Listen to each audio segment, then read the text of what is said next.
নমস্কাৰ বন্ধুসকল, বন্ধু বান্ধৱীসকল, আসসালামু আলাইকুম। এতিয়া আপোনালোকে দেখি আছে কংগ্ৰেছৰ অৱস্থা কি হৈ আছে। কাৰণ আপোনালোকে জানেই দেখিয়ে আছে বৰ্তমান এটা পিছত এটা মানে কংগ্ৰেছৰ পৰা মানে অৱসৰ লৈ আছে। এতিয়া আপোনালোকে এটা চিন্তা কৰি চাওক, কংগ্ৰেছ উঠিব ক'ৰ পৰা? এই কংগ্ৰেছৰ ভিতৰত যদি একাংশ জাবৰ থাকে, কেনেকৈ কৰিব পাৰিব, উঠিব পাৰিব কংগ্ৰেছ? দিনে দিনে তললৈহে যাব কংগ্ৰেছ। তো সেইবাবে কথা দুটামান কওঁ, আপোনালোকে ভালকৈ মনোযোগ দি মানে ভিডিঅ'টো শুনিব। আপোনালোকে আপোনাৰ এটা বস্তাত যদি এটা গেলা আলু থাকে, গোটেই বস্তাটো মানে মলমলাই থাকে, গোন্ধত মানে সেইটো বস্তা মানে খুলিব নোৱাৰে, এনেকুৱা অৱস্থা হৈ যায়। বা এটা পিঁয়াজৰ বস্তাত যদি এটা পিঁয়াজ যদি গেলি যায়, গোটেই বস্তাটো মলমলাই থাকে। তো আপোনালোকে তেনেকৈ সেইটো হিচাপত চিন্তা কৰি চাওক আপোনালোকে। কাৰণ কংগ্ৰেছৰ ভিতৰত যদি তেনেকুৱা এটা গেলা বস্তু থাকে, তো তেতিয়াহ'লেতো ডেফিনেটলি এতিয়া মানে কি আপোনাৰ কংগ্ৰেছ ধ্বংস পথলৈ যাব।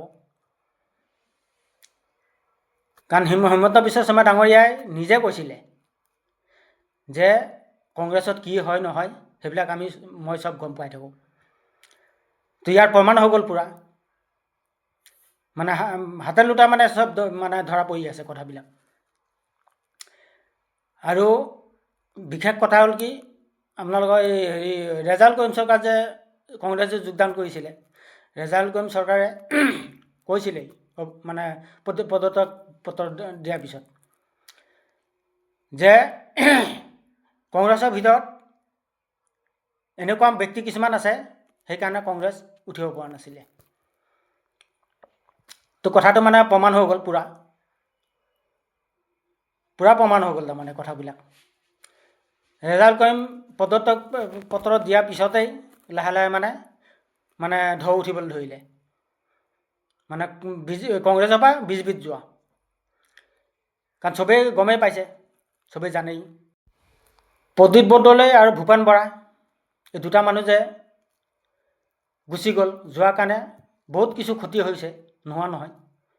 কাৰণ তেনেকুৱা জ্যেষ্ঠ নেতা এজন বা দুজন যোৱাটো এইটো এটা মানে অসংখ্য মানে কথা, এইটো মানে এইটো অসম্ভৱ কথা। এইটো জ্যেষ্ঠ নেতা যদি তেনেকৈ গুচি যায় কংগ্ৰেছৰ পৰা,